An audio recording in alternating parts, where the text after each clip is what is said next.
Kelu lidahnya, patah katanya, bukan berputar-putar pada kalimatnya.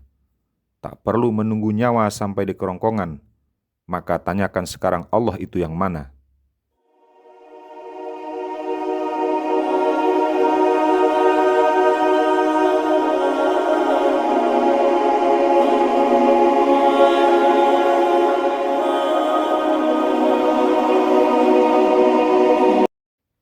Bismillahirrahmanirrahim. Assalamualaikum warahmatullahi wabarakatuh. Alhamdulillahirabbil alamin. Wa bihi nasta'inu ala umurid dunya waddin. Wassalatu wassalamu ala asrafil anbiya'i wal mursalin. Sayyidina wa maulana Muhammadin wa ala alihi wassuhbi ajma'in. Amma ba'du. Para sobat sekalian yang dirahmati Allah dimanapun berada, kajian kita kali ini melanjutkan tentang matikan dirimu sebelum mati, bagian kedua ya. Jika di dalam pelajaran thoriqohnya, fana fillah ini adalah setelah mukasyafah dan mukafahah. Jadi ketika sudah sampai pada makam fana, baru bisa mempraktekkan untuk memahamin apa yang dinamakan mematikan diri sebelum mati itu. Jadi jika kita sudah merasa mati dari diri kita sendiri, tentang diri kemakhlukan, maka kita akan dihidupkan oleh Rabb itu sendiri. Dan dia akan menuntun kita dengan hidupnya. Jika keadaan ini telah penuh sempurna, itulah sebenarnya makna kehidupan bersama Allah itu. Ruh kita akan terus berada di langit, sementara kaki kita berada di bumi. Tidak peduli lagi ruh ini kapan akan lepas dari cangkangnya. Bahkan tidak peduli lagi apakah kiamat itu akan terjadi atau tidak. Yang ia tahu hanya sibuk bersama dengan Allah. Yang ia tahu hanya sibuk berurusan dengan Rabb-Nya. Meski hukum-hukum syariat itu selalu mengintainya, dalam setiap langkahnya, bahkan dalam setiap geraknya. Namun kesadaran akan hukum-hukum dari Rabb-Nya inilah yang tentu senantiasa membuatnya untuk ruku' dan bersujud. Maha suci Allah yang telah memelihara ilmunya. Perintah matikan dirimu sebelum mati itu sebuah ajaran yang suci dari Sang Baginda, agar ingat kita akan keadaan setelah mati itu, agar sadar kita akan doa dalam setiap sholat itu, ihdinas siratal mustaqim, agar ingat kita akan sirat itu dan apa-apa yang dibalik sirat itu, yaitu akan adanya kenikmatan atau kedahsyatan azab Allah itu. Maka belajar untuk mengosongkan diri dengan sibuk bersama Allah, itulah hakikat mensucikan jiwa itu. Ketika kita belajar melepaskan diri dari dirinya makhluk, itu adalah upaya menuju mati sebelum mati. Agar keluar dari tabiat manusia, menuju sifat-sifat malaikat.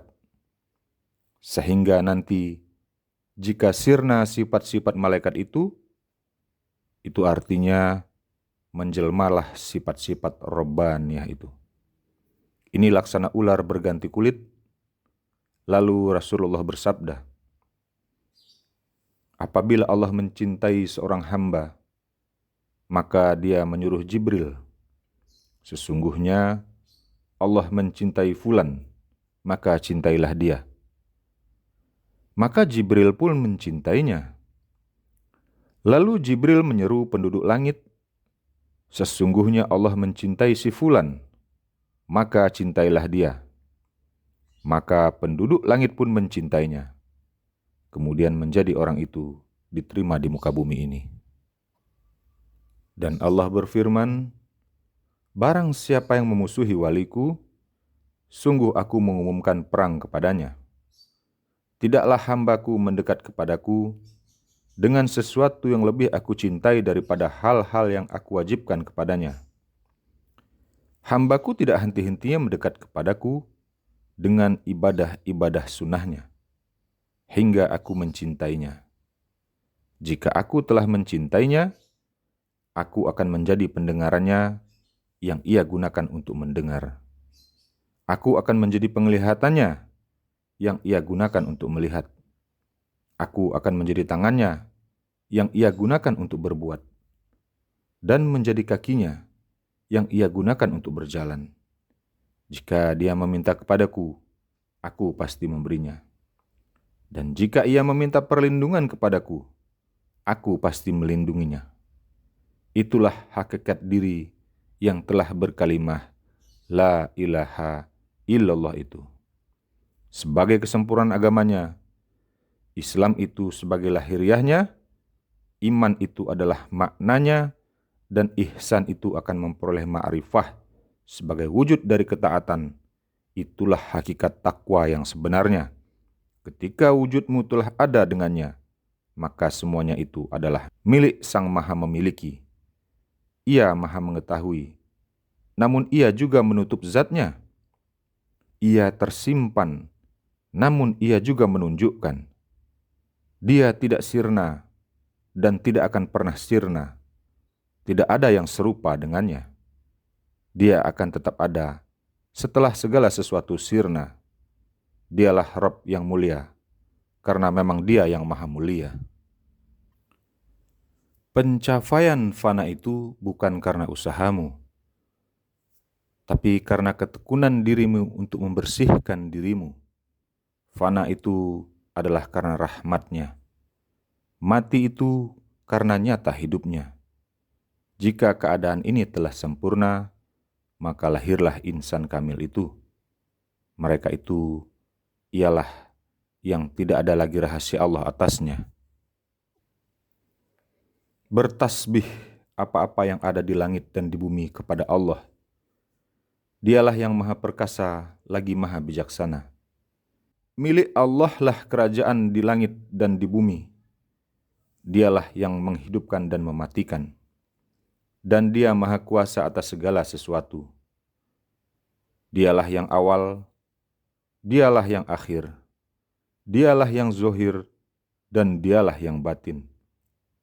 Dan Dia maha mengetahui atas segala sesuatu. Dialah yang menciptakan langit dan bumi dalam 6 masa. Kemudian Dia bersemayam di aras.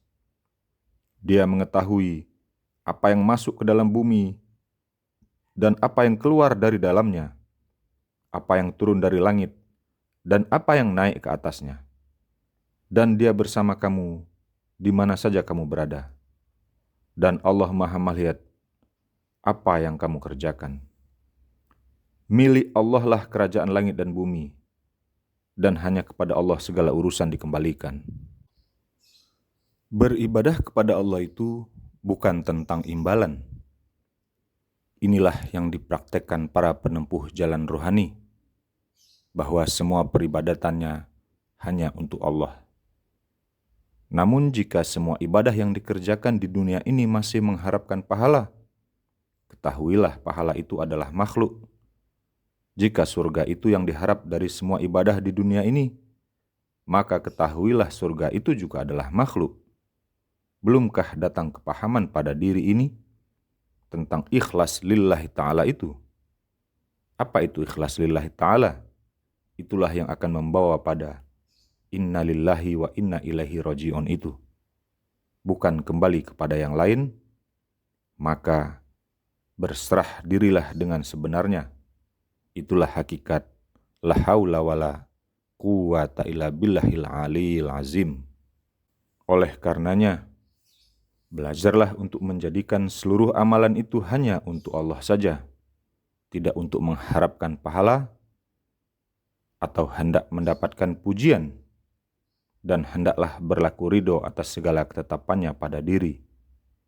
Jika benar itu telah demikian, sesungguhnya hidup dan mati itu sudah bersama dengan Rob itu. Karena yang maha membolak-balikkan hati itu adalah Dia.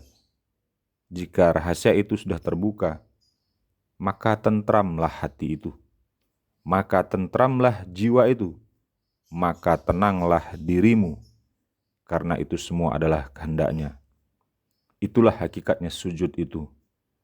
Namun jika masih ada mengeluh dan menolak, itulah sebenarnya yang membatalkan sujud itu, walaupun 100 kali kau cium bumi dalam satu hari. Matikanlah dirimu sebelum mati. Mengapa kita diperintah? Padahal kita sudah tahu diri kita ini sebenarnya mati. Orang yang bisa menjawab begitu, karena dia sudah diajari oleh Robnya. Kalau ilmu Rasul itu tidak sampai pada dirinya, niscaya gelap pula hatinya. Allahumma sholli ala Sayyidina Muhammad wa ala ali Sayyidina Muhammad. Matikanlah dirimu sebelum mati itu adalah perintah. Itu agar engkau mengenal kepada barzakh. Mana barzakh itu? Zohirmu itulah yang menjadi dindingnya. Jika terbuka rahasianya, maka itulah hakikatnya berbangkit itu. Jika di sini saja tidak bisa menjawab siapa Tuhanmu, lantas mau di mana lagi kita bisa menjawabnya? Jika satu pertanyaan itu bisa dijawab, maka seluruhnya aman. Namun jika satu pertanyaan itu tidak bisa dijawab, ingatlah azab Allah itu sangat pedih untuk manusia-manusia yang ingkar. Orang yang telah bisa mati sebelum mati akan selalu merasai kehadiran Tuhannya dan menganggap maut itu sudah tidak berjarak lagi sedikit pun darinya. Inilah yang melahirkan sifat tawaduk yang sejati. Bukan tawaduk karena ingin dipuji, tapi tawaduknya karena telah kembali jiwanya kepada yang menggenggamnya. Orang yang telah bisa mati sebelum mati, itu adalah orang yang telah lepas dari kebingungan untuk menemukan Allah. Orang yang telah bisa mati sebelum mati itu adalah orang yang telah lepas dari kebingungan menemukan Allah. Ya, telah lepas dari kebingungan itu. Itulah putusnya kaji. Keluh lidahnya, patah katanya, bukan berputar-putar pada kalimatnya. Tak perlu menunggu nyawa sampai di kerongkongan, maka tanyakan sekarang Allah itu yang mana.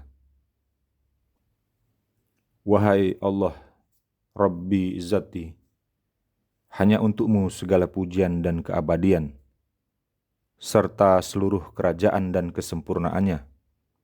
Tiada Tuhan selain Engkau ya Rabb.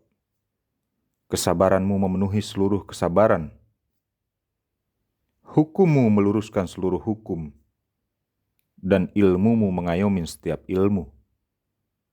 Semoga Engkau menjaga dan memelihara kami semuanya dari dosa. Menganugerahkan keselamatan kepada kami semuanya. Meluruskan kami semuanya untuk menempuh jalan ketaatan menuju padamu.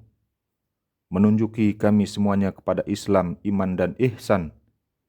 Merahmati dan mengabulkan doa kami yang meminta. Mensucikan amal-amal kami semuanya. Dan memperbaiki keadaan kami semuanya dari apa-apa yang kurang padanya.